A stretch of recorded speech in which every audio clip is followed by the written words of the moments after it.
টাকা রিফান্ড করতে থাকে টিস্যু নাই বলে বসে দিয়েছে চেক করো বকশিস দেওয়ার আশায় আসে তাহলে চাকরি করা দরকার নেই, ঠিক আছে? আপনি সর্বোচ্চ 100 টাকার সাথে রাখতে পারবেন, এর বেশি পাওয়া গেলে কিন্তু আপনার বিপদ হবে। কেমন থাকবে কষ্ট করছিল খাই যাবে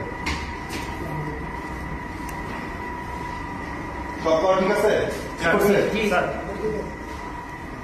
কত টাকা থাকতে হবে?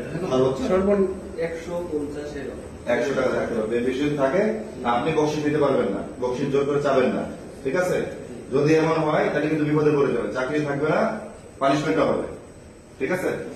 বাকিদের খেয়াল করে বলে দিবেন। টিস্যু থাকবে না এমন ধরনের না হয়, টিস্যু একটা এখানে আছে, ব্যাকআপ টিস্যু থাকবে।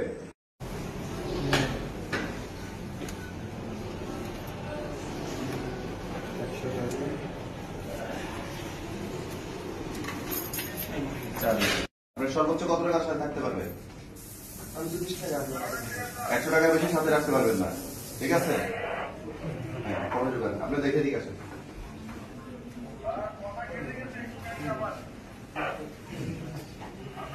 বকশিস দেওয়া যাবে?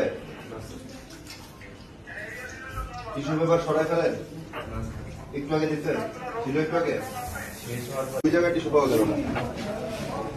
ডেট ওপেন করুন, পুরার নাম করে টিস্যু নাই কেন? কবে প্রতিবন্ধীদের টয়লেট কি দিনে 100 বার ব্যবহার হচ্ছে? যারা আছে তারা টিস্যু নাই একদম ভিতরে ডিউটি করুন। প্রবাসীদের জন্য নির্মাণ হচ্ছে দেশের প্রথম স্মার্ট সিটি, যেখানে থাকছে স্কুল, মসজিদ, হাসপাতাল, সুইমিং পুল, হেলিপ্যাড, জিম, পাঠাগার, সুপারমার্কেট, শিশু পার্ক সহ সকল নাগরিক সুবিধা। মালিকানা শেয়ার মাত্র 5 লাখ টাকা। প্লাটিনাম ইনভেস্টরদের জন্য ঢাকা বিমানবন্দরে ভিআইপি প্রোটোকল সুবিধা। বিস্তারিত জানতে যোগাযোগ করুন স্ক্রিনে দেয়া হোয়াটসঅ্যাপ বা ইমো নাম্বারে।